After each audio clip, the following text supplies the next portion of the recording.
जय श्रीमन नारायण। दोस्तों, हमारे भक्ति जीवन चैनल पे आप लोग का स्वागत है। आइए सुनते हैं श्रीमद् भागवत कथा का महात्म, दूसरे अध्याय का महात्म। दूसरे अध्याय सुनने का क्या फल होता है, इसके बारे में जानेंगे। श्री भगवान कहते हैं, लक्ष्मी, प्रथम अध्याय के महात्म का उत्तम उपाख्यान मैंने तुम्हें सुना दिया। अब अन्य अध्यायों के महात्म श्रवण करो। दक्षिण दिशा में वेद वेताओं ब्राह्मणों के पुरंदरपुर नामक नगर में श्रीमान देव शर्मा नामक एक विद्वान ब्राह्मण रहते थे। वे अतिथि के पूजक, स्वाध्यायशील, वेद शास्त्रों के विशेषज्ञ, यज्ञों का अनुष्ठान करने वाले और तपस्वियों के सदा ही प्रिय थे। उन्होंने उत्तम द्रव्यों के द्वारा अग्नि में हवन करके दीर्घकाल तक देवताओं को तृप्त किया, किंतु उन धर्मात्मा ब्राह्मणों को कभी सदा रहने वाली शांति न मिली। वे परम कल्याणमय तत्व का ज्ञान प्राप्त करने की इच्छा से प्रतिदिन प्रचुर सामग्रियों के द्वारा सत्य संकल्प वाले तपस्वियों की सेवा करने लगे। इस प्रकार शुभ आचरण करते हुए उन्हें बहुत समय बीत गया। तदंतर एक दिन पृथ्वी पर उनके समक्ष एक त्यागी महात्मा प्रकट हुए। वे पूर्ण अनुभवी, आकांक्षा रहित, नासिका के अग्रभाग पर दृष्टि रखने वाले तथा शांत चित्त थे। निरंतर परमात्मा के चिंतन में संलग्न हो वे सदा आनंद विभोर रहते थे। देव शर्मा ने उन नित्य संतुष्ट तपस्वियों को शुद्ध भाव से प्रणाम किया और पूछा, महात्मन, मुझे शांतिमय स्थिति कैसे प्राप्त होगी? तब उन आत्मज्ञानी संत ने देव शर्मा को सौपुर ग्राम के निवासी मित्रवान का, जो बकरियों का चरवाहा था, परिचय दिया और कहा, वही तुम्हें उपदेश देगा। यह सुनकर देव शर्मा ने महात्मा के चरणों की वंदना की और समृद्धिशाली सौपुर ग्राम में पहुंचकर उसके उत्तर भाग में एक विशाल वन देखा। उसी वन में नदी के किनारे एक शिला पर मित्रवान बैठा था। उसके नेत्र आनंदातिरेक से निश्चल हो रहे थे। वह अपलक दृष्टि से देख रहा था। वह स्थान आपस का स्वाभाविक वैर छोड़कर एकत्रित हुए परस्पर विरोधी जंतुओं से घिरा था। वहाँ उद्यान में मंद मंद वायु चल रही थी। मृगों के झुंड शांत भाव से बैठे थे और मित्रवान दया से भरी हुई आनंदमयी मनोहारिणी दृष्टि से पृथ्वी पर मानो अमृत छिड़क रहा था। इस रूप में उसे देखकर देव शर्मा का मन प्रसन्न हो गया। वे उत्सुक होकर बड़ी विनय के साथ मित्रवान के पास गए।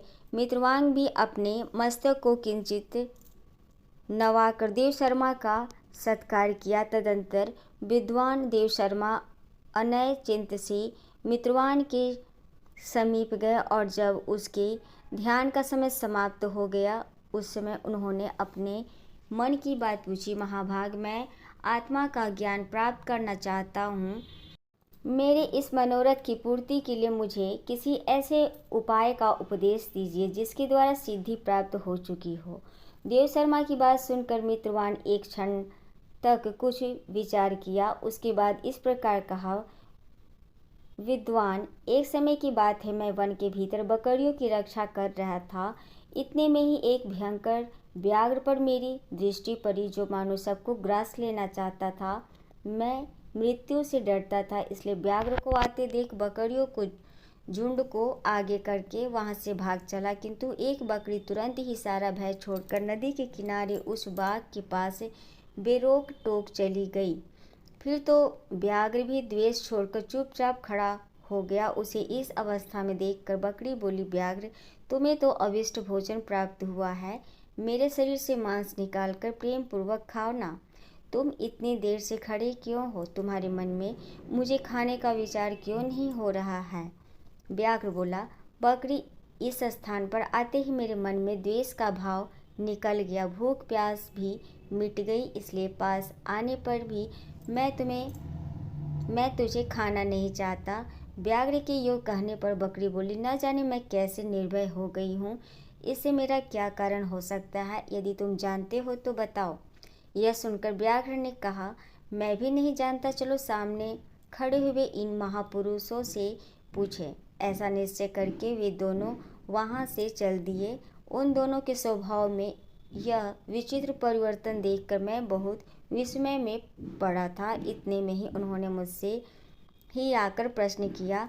वहाँ वृक्ष की शाखा पर एक वानर राज था। उन दोनों के साथ मैंने भी वानर राज से पूछा। विप्रवर, मेरे पूछने पर वानर राज ने आदरपूर्वक कहा, अजापाल सुनो, इस विषय में मैं तुम्हें प्राचीन वृत्तांत सुनाता हूँ। यह सामने वन के भीतर जो बहुत बड़ा मंदिर है उसकी ओर देखो। इसमें ब्रह्मा जी का स्थापित किया हुआ एक शिवलिंग है।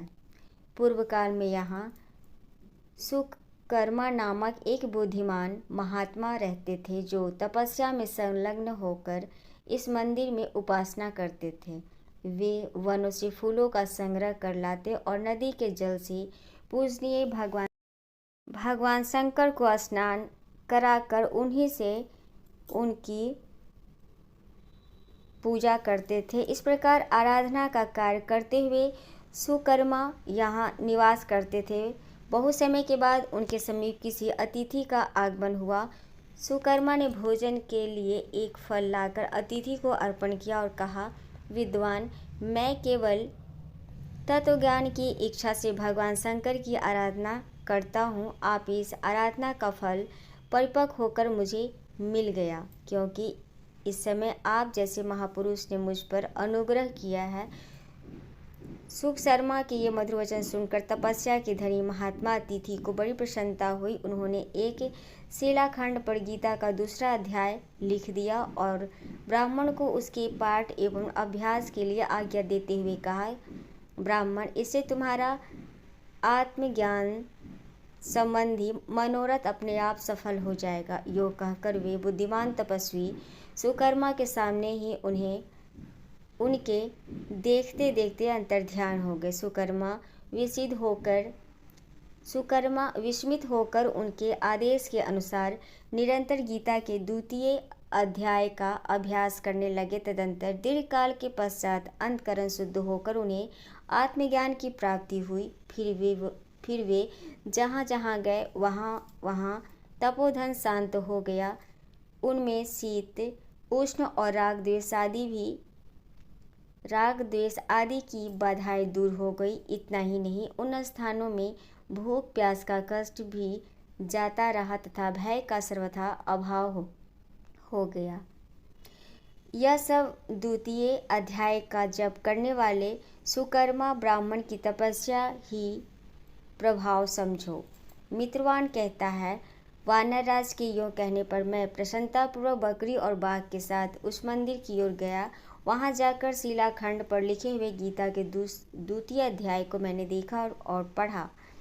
उसी की आवृत्ति करने से मैंने तपस्या का पार पा लिया। अतः भद्र पुरुष, तुम भी सदा द्वितीय अध्याय की ही आवृत्ति किया करो। ऐसा करने पर मुक्ति तुमसे दूर नहीं रहेगी। श्री भगवान कहते हैं, मित्रवान के इस प्रकार आदेश पर देव शर्मा ने उनका पूजन किया और उन्हें प्रणाम करके पुरंदरपुर की राह ली। वहाँ किसी देवालय में पूर्वोक्त आत्मज्ञानी महात्मा को पाकर उन्होंने यह सारा वृत्तांत निवेदन किया और सबसे पहले उन्हीं से द्वितीय अध्याय को पढ़ा। उनसे उपदेश पाकर शुद्ध अंतकरण वाले देव शर्मा प्रतिदिन बड़ी श्रद्धा के साथ द्वितीय अध्याय का पाठ करने लगे। तब से उन्होंने 9 वध प्रशंसा के योग्य परम पद को प्राप्त कर लिया। लक्ष्मी, यह द्वितीय अध्याय का उपाख्यान कहा गया है। जय श्रीमन नारायण। श्रीमद् भागवत गीता महात्म का दूसरा अध्याय। हरिओम तत्सत।